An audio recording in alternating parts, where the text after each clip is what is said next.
It's really good to see everybody, and I want to thank the congregation for letting me speak as part of this series. And before I forget, if you were not here last week, or you did not get an outline for Marty Trujillo's lesson, that is available, as well as an outline of tonight's. I forgot to mention to that, and I thought I'd mention that now. So you can grab that on your way out if you'd like to do that.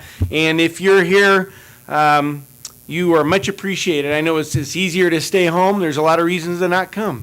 But I want you to know it's a real shot in the arm for this congregation. And I've more than once mentioned and really appreciated the fact that so many different congregations are represented here. And that is very encouraging. It makes you feel optimistic. And I want you to know you did a lot of good just by being here as a source of encouragement. I hope this is time that benefits you. If you're here for the summer series, I hope this helps you in some fashion with the subject. If you're here to just get in out of the rain, that's fine too. And when the rain stops, I will not draw attention to you. If you want to sneak out, that's fine.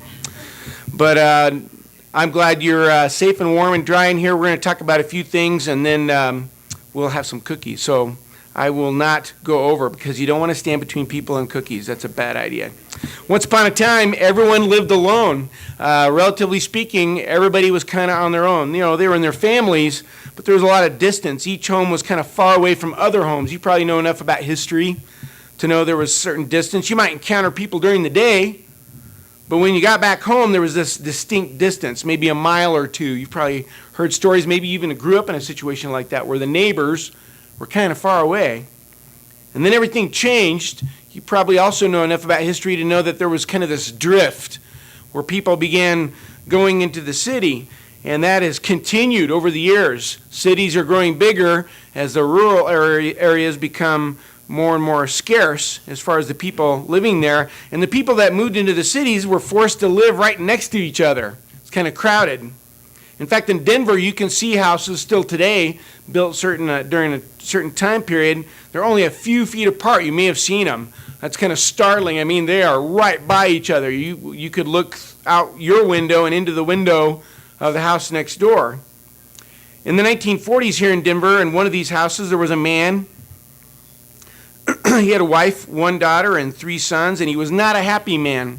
Some other time I can tell you more about the details, but he was a troubled guy. He was not making good decisions. In fact, he was in an accident that crippled him to a certain extent, and things were not looking good. But I'm glad to say that there was another man who lived next door to him. It was his neighbor, and this other man was a Christian, and he saw that this man wasn't happy, and he was aware of the situation. And sometimes, back in those days, I think it happens once in a while today, but back in those days, people would talk to each other over the backyard fence. And this neighbor knew that this troubled man liked to sing, and the congregation where this neighbor attended was having a singing. He invited the man, and I'm sure this story has been shared with you before, but this man ended up becoming a Christian, this troubled man, straightened up his life, changed everything, changed his whole family. Eventually his whole family became Christians, and they grew up to help many others become Christians, and I'm one of them. It's kind of an important story to our family. Our family tells a story about my grandfather and this man, A.J. Rhodes. We tell it often, and it's not because it's the only story about someone reaching the lost, but I think it's because we're grateful, first of all. I think it's also because we're astounded how such a little thing as this conversation over the fence had such a big impact. And I know things like this still happen. Christians still reach out to their neighbors. I know some of you sitting here this morning have done that or are here because of a direct result of that. But things have changed. You may have noticed. Most of us, I believe, don't know our neighbors that well. I don't know if you go and borrow a cup of sugar from anybody. Maybe there's no conversations over the backyard fence. I would suspect, these are my bouncers, so if there's any troubles, they're going to, thanks guys, I suspect, I would guess that you probably don't know your neighbors' names. It's a strong possibility nowadays. I know some of you are sitting here thinking, I know their names, I know their middle names. That's fine. Maybe your situation is different. When my grandfather had this conversation with A.J. Rhodes, my dad was a little boy at the time, and my dad used to tell me about that there was an empty lot nearby, and all the parents and all the children would go over and they'd play games like kick the can and things. The adults would be out there doing that. When I was a little boy, we lived in a cul-de-sac, kind of a circle, and all of us kids would play, but there weren't that many adults out there. And I don't know if I'm just being cynical or maybe I'm just not opening my eyes, but it seems nowadays you'll be hard-pressed to find children outside anymore. I know there are exceptions, and you might be that exception, and I even suspect that people are kind of getting tired of it and things could be headed the other way. But in general, if you look around, you'll notice some things. There's not that many children playing outside, and the parents, they just want to get home and get inside. I don't know, this might just be my own lack of observational skills, but it seems like there's less chain link fences and more wooden fences. Porches are becoming more rare, as well as front windows. And the houses are built a little farther apart. Not far, but there's a different, there's difference. I think there's kind of a different kind of distance in play. We go inside to larger TV screens and cell phones and email and game systems, and more there are reasons to not look out a window, let alone walk outside. We seek isolation. That seems to be part of the side effect of our current culture, kind of protective of our personal space. We live right next to people, but in a way, I think we're farther away than ever. It's a different kind of distance. The word neighbor is kind of different now. I don't think my grandfather or my father would think of that word in the same way that we might think of it. It's different than what you think. The term has changed. It literally means someone who lives nearby, which brings up some interesting questions. How near does someone have to be my neighbor? You know, in the old days, and be a mile away, you might say, yeah, it's my neighbor, nearest one. Was it a few feet or a few yards, a few miles? Is it based on how often I see them? Because there's some neighbors I never see. They live near here. I see their cars, and there's evidence. Their trash comes out once a week, and I think somebody's living there. What about the people we only, are briefly nearby, like the bank teller and the garbage man and the cashier at the convenience store? Maybe the guy in the car at the stoplight. He's my neighbor for about 30 seconds. Does that mean they're my neighbor for just a few minutes? The world is full of people. Some I will glimpse and never see again, but some I see more than once, maybe twice. Who is my neighbor? I'm glad you asked. It's the same question that a lawyer once asked Jesus, and you know where I'm headed. Go to Luke 10. This lawyer approached Jesus. I often forget that it was a lawyer, for whatever that's worth. It's a detail that is recorded. And this lawyer was intending to corner Jesus, and he was ready to play some lawyer games and outwit this teacher. And I suspect he expected Jesus to back down or to stumble into some sort of contradiction, but Jesus didn't even blink, of course. Here's how the conversation went in Luke 10:25. And a lawyer stood up and put him to the test, saying, "Teacher, what shall I do to inherit eternal life?" And he said to him, "What is written in the law? How does it read to you?" And he answered, "You shall love the Lord your God with all your heart, with all your soul, with all your strength, and with all your mind, and your neighbor as yourself." And he said to him, "You have answered correctly. Do this and you will live." And I love that Jesus turned the question back on him. The lawyer is saying, "What should I do?" Jesus says, "What does the law say?" He says, "Well, this is what the law says." And Jesus says, "Good answer. Correct." I don't think the lawyer got the answer he expected. And notice that the lawyer had an agenda. You can find it in 29. Luke 10:29. This lawyer is not just looking for the truth. I think he found it, but he had an agenda. In Luke 10:29 it says, "But wishing to justify himself, he said to Jesus, 'And who is my neighbor?'" It's important to notice that agenda and the question. He wanted to justify himself, and I don't think he got the answer that he wanted, but Jesus did not give him a rebuttal. He gave him a story. I'm going to briefly read this to you. I know we've heard it many, many times, but as with all Scripture, I bet you will see things you did not notice before. Here's Luke 10, starting with verse 30. This story is even famous in the world. Jesus replied and said, "A man was going down from Jerusalem to Jericho and fell among robbers, and they stripped him and beat him and went away, leaving him half dead. And by chance, a priest was going down on that road, and when he saw him, he passed by on the other side. Likewise, a Levite also, when he came to the place and saw him, passed by on the other side. But a Samaritan who was on a journey came upon him. When he saw him, he felt compassion and came to him and bandaged up his wounds, pouring oil and wine on them. And he put him on his own beast and brought him to an inn and took care of him. On the next day, he took out 2 denarii and gave them to the innkeeper and said, "Take care of him, and whatever more you spend, when I return, I will repay you." Which of these 3 do you think proved to be a neighbor to the man who fell into the robber's hands? And he, the lawyer, said, "The one who showed mercy toward him." Then Jesus said to him, "Go and do the same." So here's the conversation in a nutshell. Jesus says, love your neighbor as much as you love yourself. Lawyer says, who's my neighbor? Remember, he's trying to justify himself. I think I can only think of one reason what he's trying to do, this lawyer. I think he's trying to justify not loving certain people. I think that's what he's up to. I'm not totally sure. But notice, the Samaritan did not live next door to the man. We're not talking about that kind of thing. In fact, their proximity to each other was caused by a crime. It was a very brief thing. Here's a man who needs help. Here's a parade of people who didn't help him. And here's the guy who helped him. And it's the last one you'd expect. At least one of the points Jesus is trying to make is everyone is your neighbor, even those you don't like. You don't get to choose. You don't get to divide the world into neighbors and non-neighbors, into those you love and those you don't love. That's not up to you. If you're a Christian, your love is not selective or exclusive. See, Jesus was stretching his idea of what a neighbor was. He was stretching their idea of love, and that included even people they didn't like. So you love people, whether they're near you for a moment or for years in the house next door. You love everyone. But this is a problem that was pointed out to me recently, and I thought I'd share it with you. You know, we hear the story for the 20th time. Say, got it. Love everybody.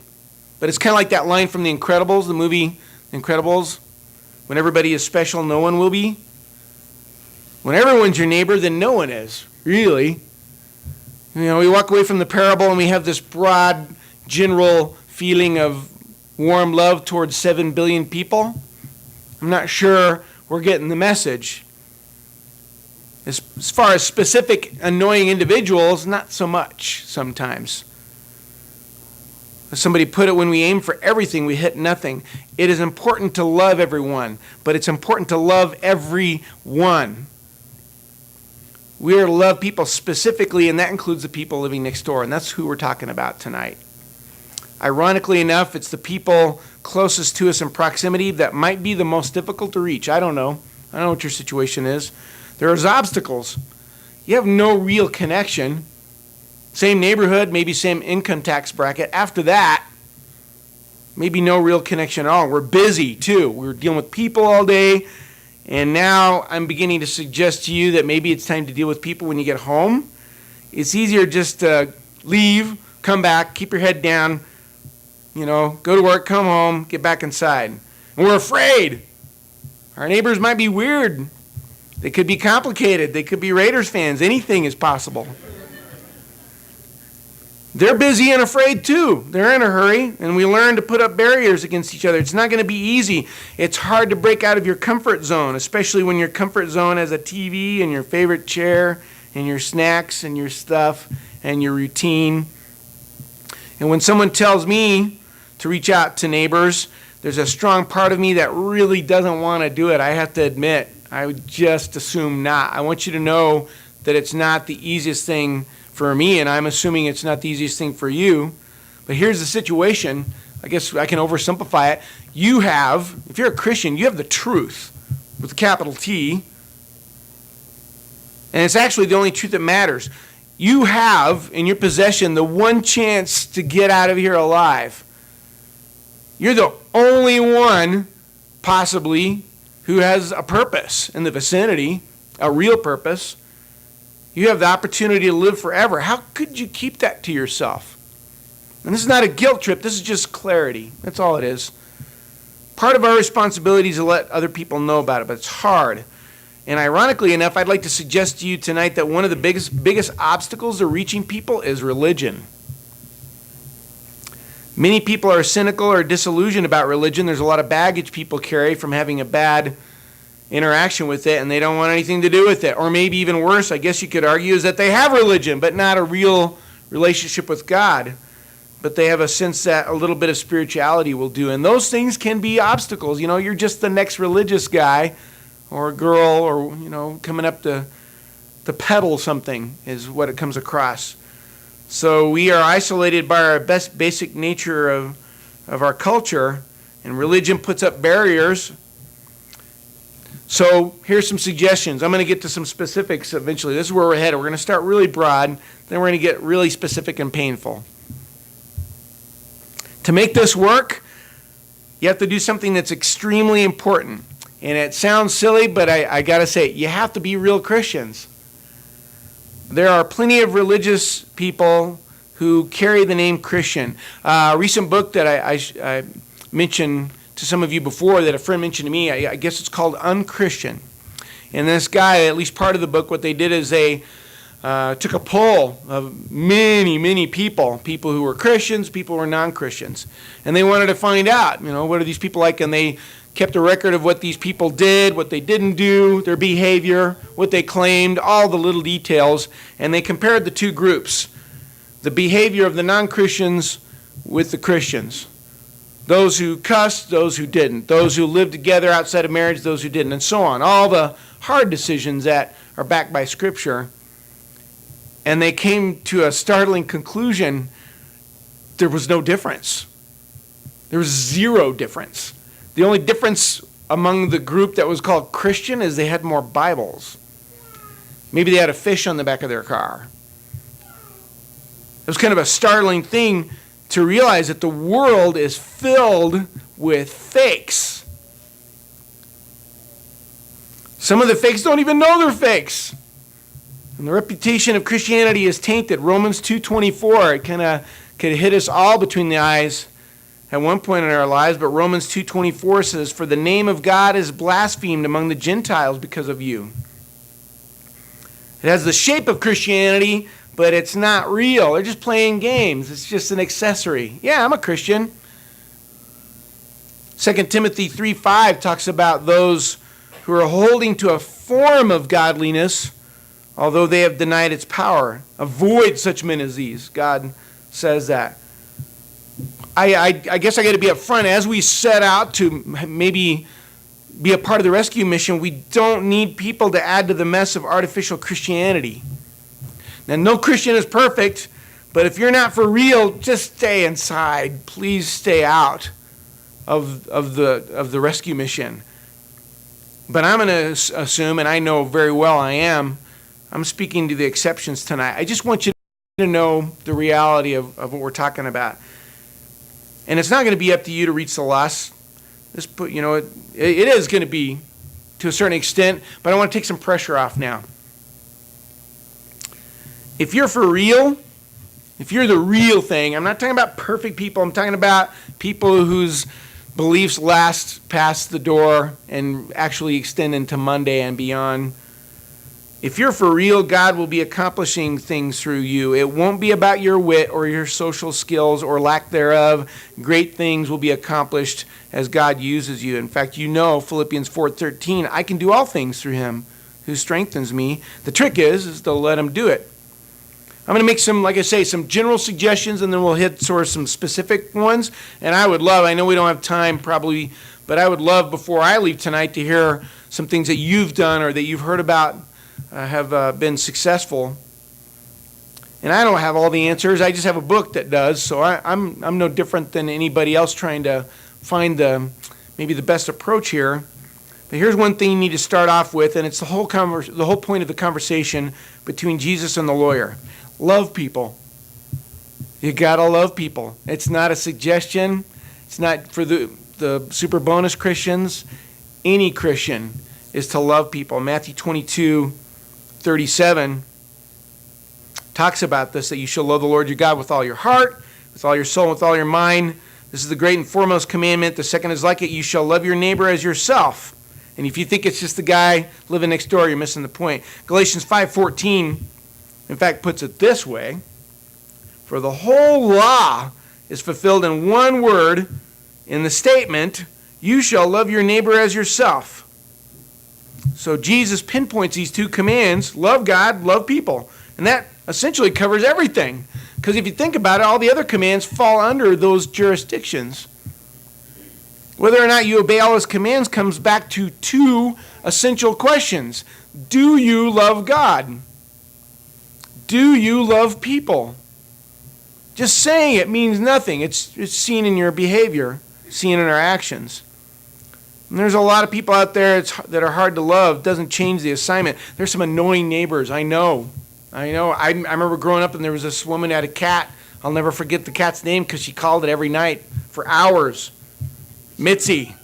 I hated Mitzi the cat. Never saw her, but there are people there that are annoying. I know that, but those are the people that you are to love. You develop your ability to love everyone, especially the ones that get on your nerves. Here's something else that might help as we kind of hone in on this whole idea. I think it would help to change your perception of people, and this helps me too. Sarah can vouch for this. I get irritated with people. I'm trying to get from A to B, and people are in my way. The great majority of the people you see every day, even the mean ones, are deeply miserable. They are unhappy and lonely and on the verge of becoming that way. If they're not at this time, if you see them smiling or laughing, it's just a brief hit of happiness that will quickly wear off. Almost everyone you see is not happy. So compassion is more than appropriate. Philippians 2:3, God tells us to have this approach. Philippians 2 verse 3, do nothing from selfishness or empty conceit, but with humility of mind regard one another as more important than yourselves. Do not merely look out for your own personal interests, but also for the interests of others. We only see the surface of people's lives, and there's much more going on than we might see, and it's easy to get the wrong idea about each other. I read this recently. There was this guy who was annoyed by this woman. She lived in this house, and she was just letting it go. I mean, there was grass growing up high, trash. Everything was falling apart. It just was an eyesore, and this guy, feeling very righteous about this, contacted, the authorities, and she was fined, and, still didn't change. And I'm not sure how it came about, but he ended up finding out that it was actually the woman's mother that lived there, and she was very, very sick. And the reason everything was run down is because this woman was spending 24/7 taking care of her mother. You can imagine, once that clarity was in play, what this guy's opinion of himself was. So he changed. He changed his perception of the situation. He actually got a bunch of people together and repaired her house and helped her. It's important to give people the benefit of the doubt. I think and I'm the worst at it, we jump to conclusions about people and who they are and what they're doing. There's a lot of things going on under the surface, and a lot of it is built on a deep unhappiness. One thing that's important about reaching out to the lost in general is to notice the analogies that Jesus uses in Matthew 13. At one point he talks about sowing seed. Another point he talks about catching fish. He's not talking about sowing seed or planting seeds like we do. We tend to be like, here's the square inch, I'm going to put this seed. We pinpoint that spot, and we put the seed there. Fishing's pretty much the same thing. Here's the bait on the hook. I'm going to pick that spot of the creek or that spot of the lake. We might move a little bit, but it's very focused. Not so with these analogies. The sowing of the seed went everywhere. It was not selective. The fishing was in a broad net. It was everywhere. I think there's some lessons here for us. We tend, as far as evangelism, to kind of, at least in our minds, do reconnaissance first. And then we make sure everything's clear, and then we send the word in. So I think we got a good possibility here. And we decide who gets to hear the word. I remember thinking specifically, my best friend's mom. I remember, because when my best friend became a Christian, she was not a fan. She was against it. She was a religious person, but she was not liking where this was going. And I remember in my mind thinking, she'll never come around. She will always be this thorn that will be against everything that we stand for. And I was wrong. She became a Christian. It's not up to me or you to decide where the seed falls. Our assignment is to spread the word. And that takes the pressure off you. It doesn't depend on your cleverness or foresight. In fact, there's a great deal that has nothing to do with you. We plant the seed, and then God handles the rest. There are obstacles that are in the way, and it's hard for us when the pressure's on and somebody like me gets up and says, we need to reach out to people, and sometimes we panic. And maybe we do get an opportunity, we freeze up, we start talking like a salesman, and we're everybody but ourselves. My dad was in the Navy, and there was this guy who was religious, and anytime one of the sailors would say, hey, you had a cigarette, and he'd be like, you have a light? And this guy would pull out a Bible and say, here's your light. And you can imagine how many people he converted. Now, I'm not joking. That's what he did. And so if we're not careful, we can revert to a form of that. We revert to religious jargon and catchphrases, and instead of just talking, just talk. You're going to meet people who have had negative experiences with religion, and the atmosphere of marketing saturates our culture. If you're just another carny throwing pitches, you're going to be annoying. What will stand out and do the trick is just be you. And it's going to require you, though, to love the Word. Colossians 3:16 tells us, let the Word of Christ richly dwell in you. Now, first of all, it's a matter of survival. I'm convinced you can't maintain a relationship with God unless you're in the Word. And if you think Sunday's enough exposure to the Word, the light of God, I think you're fooling yourself. Deuteronomy 32:47 even says, this is Deuteronomy 32:47, it says, for it is not an idle word for you. Indeed, it is your life. It's important to be in the Word. First of all, how about this? To know what you're talking about, which will make you stand out. And also, it will become who you are. It will help you know what to say. But I want to say this. One of the first things you can do is maybe not say so much. James 1:19 tells us to be quick to listen, and I think this might apply here. One of the first and best things you could do for somebody is listen. Know where they're coming from. People are lonelier than you think. Every person has a story, and deep down we all want to tell our story. Listen to them. Not out of pity or condescension or anything like that. Just find out who they are. Some say there's a pattern. You may have noticed it when you meet people. First, you talk about what you see. There's weather, hey, nice car, hey, that's your house, stuff that's clearly concrete and visible. Then there's personal information. Where do you work? That's your family, huh? Where were you born? Things like that. Then, if enough time goes by, it does not necessarily happen all in one conversation. Then it becomes about dreams and desires. What do you want? What are you looking for? What are you hoping for?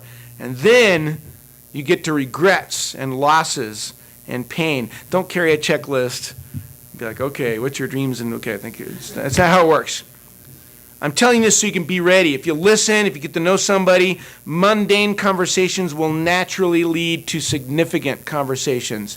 And since you're the person with the Word in your mind and heart, the Word will come to mind. I love Jeremiah 20, verse 9.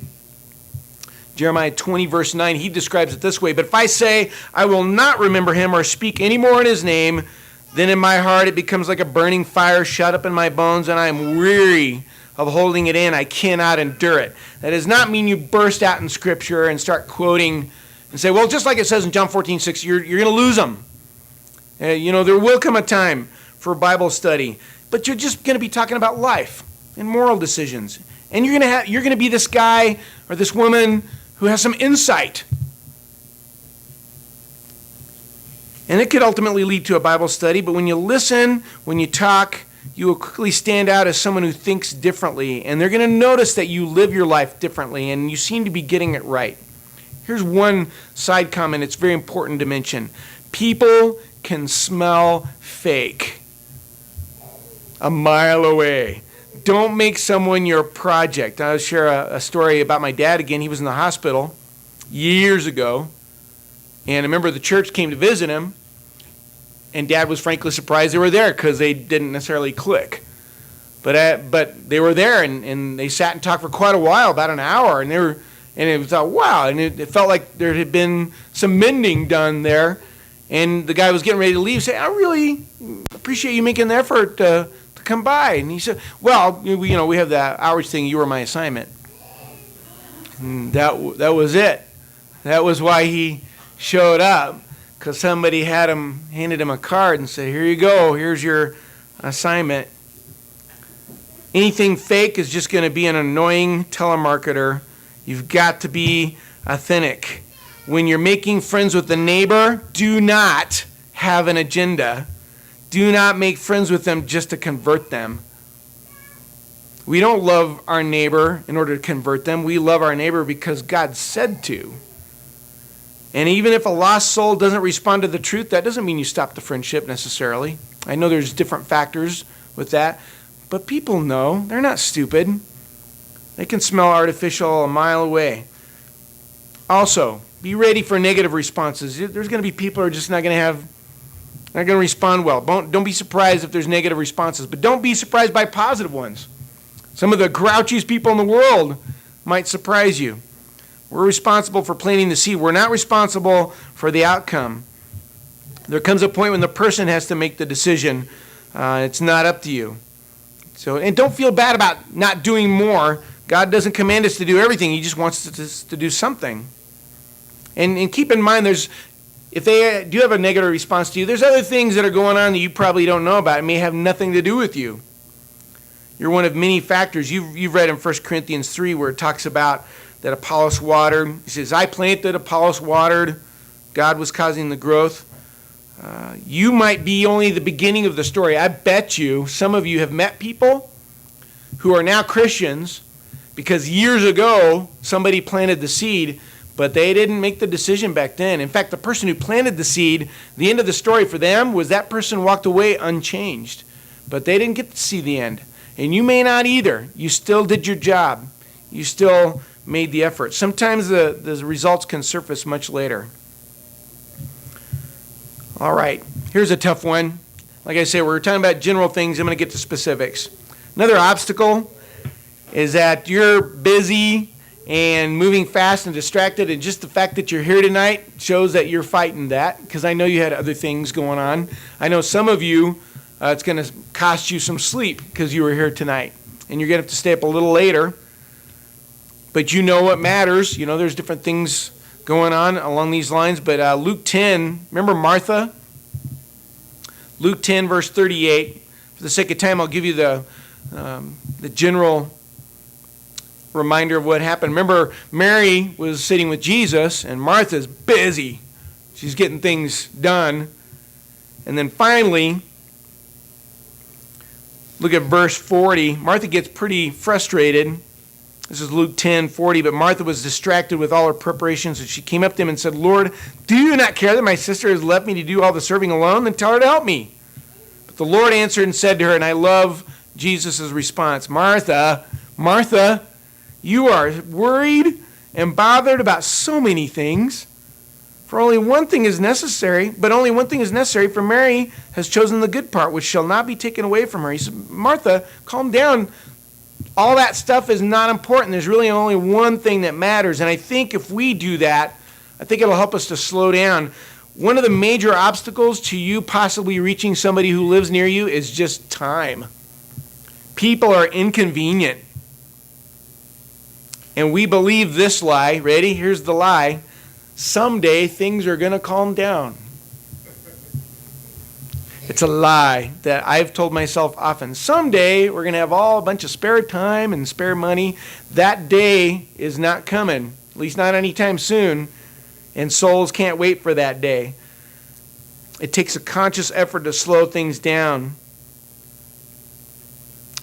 We only have so much time and energy, and if we don't choose how to spend them, the routines are going to get a hold of it and take it. You may even have to say no to some good things. But it will be necessary to slow down. You've got to be flexible and be ready for inconvenience, because people, like I say, are not convenient. And when you become involved in the lives of people, some of them are going to have real problems. But again, let me reassure you, it's not going to be up to your strength and wisdom. It'll be up to God's. And when you reach out to neighbors, you're in it for the long haul. You can't just go back to the way things were before. And when you meet one person, this also opens the door to other people that they know. It's kind of scary and exciting. So like I promised, I'm going to use the last few minutes, I'm going to talk about some specific ideas. And one thing to keep in mind, start small. Don't kick down doors and wave a Bible in their face. There's some other options. In fact, starting small really works well. God proved that in John 6 through Jesus. Remember, they had a lunch. This boy's lunch. So we got this. God can work with small things. He can work with simple things. You do a little, and then God will do a lot. And I want you to know this is not easy. In fact, I'm going to share with you, I noticed something about my wife and I, Sarah. I believe it or not, even though I'm yakking for quite a while here, when I'm in public, I don't talk to people. Believe it or not, I'd even use the word shy. She can vouch for that. When I'm in a store and I can't find something, I don't ask where it is. I just keep looking forever and ever. Sarah's worse. Yeah. In fact, I think we spent a good 3 days in Target the other day just looking for it.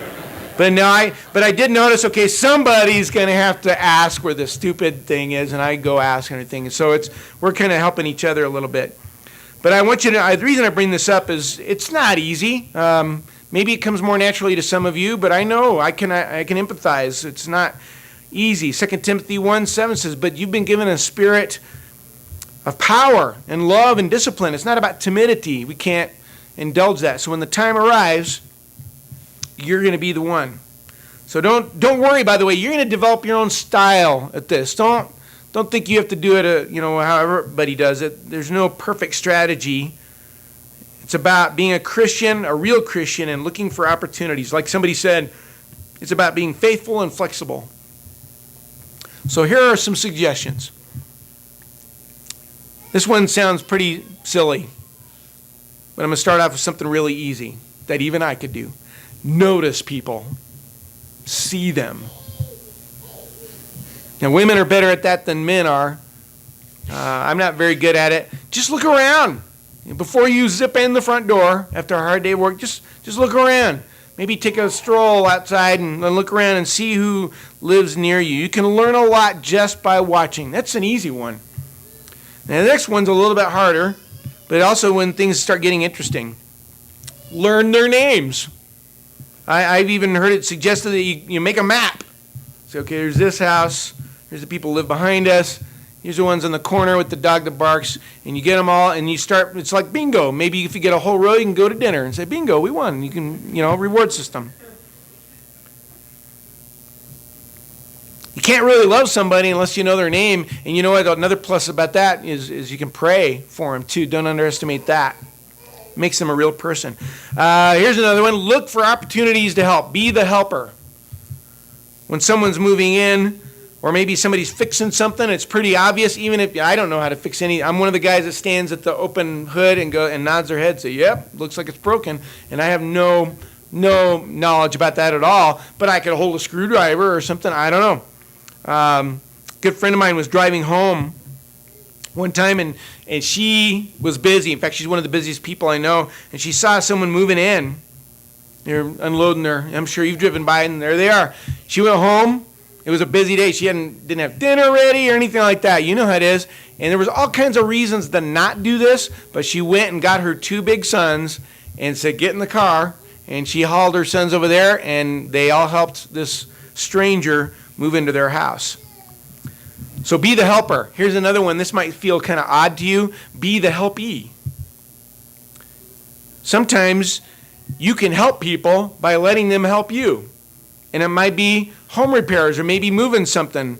Get a neighbor to help you. No agenda. It's just good for people to help other people. My mom, because of busyness in everybody's life, but basically her lawn was, and I'm not a bad son, I have a long explanation, but basically her lawn was getting out of control, and this guy saw it, and he lives like 6-7 houses away, and he came over. His name's Tony.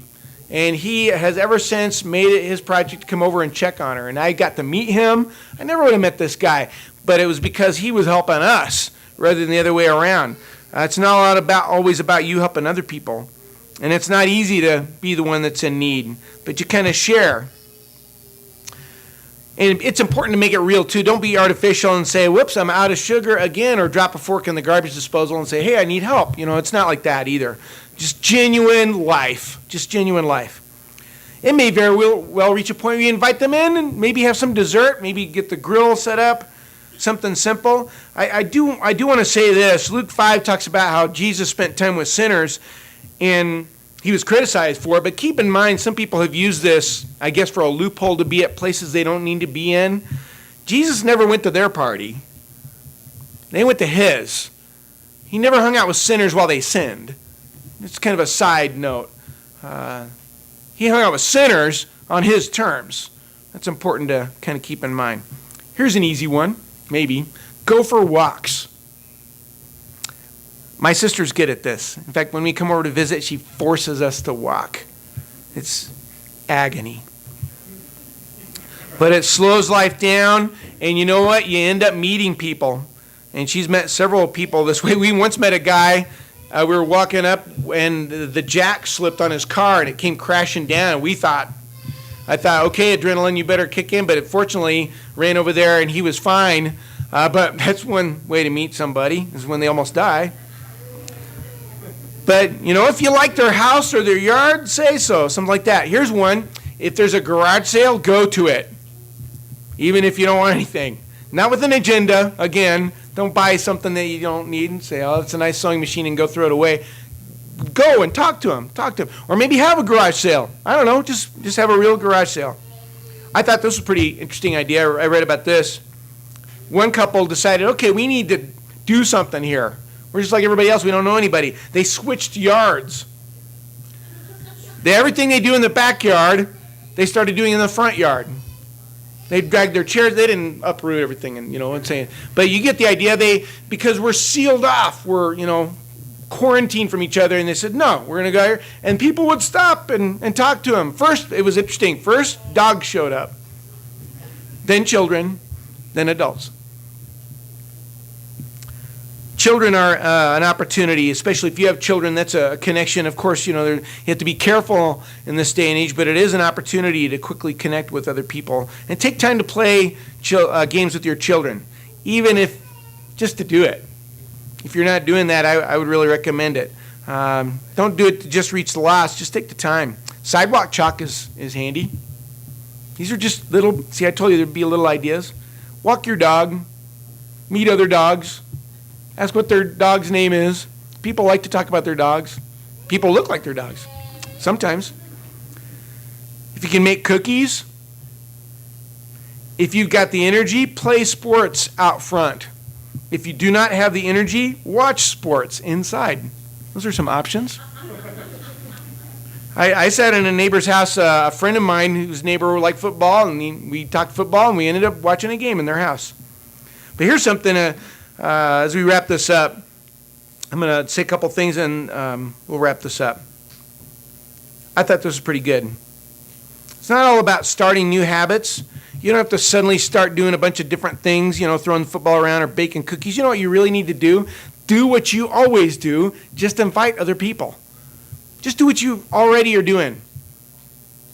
But just leave the door open and say, I'm gonna go do this. You want to go? I thought this was pretty neat. Look for people who have holiday decorations, like around maybe Christmas or Halloween or anything like that. Those people typically are more, aware of the neighborhood around them. They like to do that, and a compliment on all the work that they did might be an open door as well. I've even heard of people putting up a big sheet and having a drive-in movie, or chipping in and getting a bouncy castle. Who knows? There's all kinds of ideas. And like I say, I know you have some. I'm going to read a poem to you, and I try not to pull the English teacher card all the time, but I am going to read a poem to you. I think that was one of my students. I don't know that did that. Was it? It was you? Oh, okay. It was him. Okay. So there's a poem. It's by Robert Frost. It's called Mending Wall. And it's one of those things you probably have to read 2 or 3 times to totally get it, but I think just hearing it, you'll get the general idea. The situation is he and his neighbor, who live actually pretty far apart, are walking along either side of this wall that divides their property. And this guy is thinking about it and talking to his neighbor. It's called Mending Wall. Something there is that doesn't love a wall, that sends the frozen groundswell under it and spills the upper boulders in the sun and makes gaps even two can pass abreast. The work of hunters is another thing. I've come after them and made repair where they have left not one stone on a stone, but they would have the rabbit out of hiding to please the yelping dogs, the gaps I mean. No one has seen them made or heard them made, but at spring, mending time, we find them there. I let my neighbor know beyond the hill, and on a day we meet to walk the line and set the wall between us once again. We keep the wall between us as we go. To each, the boulders that have fallen to each. And some are loaves and some are so nearly balls, but we have to use a spell to make them balance. Stay where you are until our backs are turned. We wear our fingers rough with handling them. Oh, just another kind of outdoor game, one on a side, it comes to a little more. There, where it is, we do not need the wall. He is all pine, and I am apple orchard. My apple trees will never get across and eat the cones under his pines, I tell him. He only says, good fences make good neighbors. Spring is the mischief in me, and I wonder if I could put a notion in his head. Why do they make good neighbors? Isn't it where there are cows? But here there are no cows. Before I built the wall, I had asked to know what I was walling in or walling out, and to whom I was like to give offense. Something there is that doesn't love a wall, that wants it down. I could say elves to him, but it's not elves exactly, and I'd rather he said it for himself. I see him there, bringing a stone grasped firmly by the top in each hand like an old stone savage armed. He moves in darkness, as it seems to me, not of woods only, in the shade of trees. He will not go behind his father's saying, and he likes having it thought of it so well. He says it again. Good fences make good neighbors. See, the world pushes this idea. Keep those divisions up. The poet's like, nah, there's something about this world that wants the fences gone. But the world says, no, maintain the distance. Keep the walls up. The poet says, something there is that doesn't love a wall. There's something about the distances we create between each other, and it clashes with our humanity. There's something about tearing down walls that makes them better. So maybe we could change the old saying. The old saying is, good fences make good neighbors. Maybe we change it to, no fences make good neighbors. Every situation is going to be different, but just a little effort can lead to great things. We need to get past the wildly broad idea of loving our neighbor and get specific. When you aim for everything, you'll hit nothing. If you be friendly with everyone, you can't be close friends with everyone. Make sure you're right with God, like we're talking about. Make sure your family is spiritually intact, and then look around to see who lives nearby. And don't be arrogant. I'm assuming this would not happen here. Don't grace them with your friendship. Don't be surprised that you end up getting the most out of it. I'll share one more story with you, and we'll close. This guy was complaining about this other guy's dog. His neighbor's dog was barking all the time. You probably have that neighbor. And he got annoyed. He was annoyed with this neighbor. His dog was barking all the time. So is it their dog? Okay. You are the neighbor with the dog. Okay. But this guy was pretty annoyed about it, but he thought, I've got a choice. So he went over to this when it had snowed, and he shoveled the snow from the dog owner's driveway. He didn't want to end up being the neighbor that complained about the dog all the time. So he went over and he became the guy that shoveled the walk for him.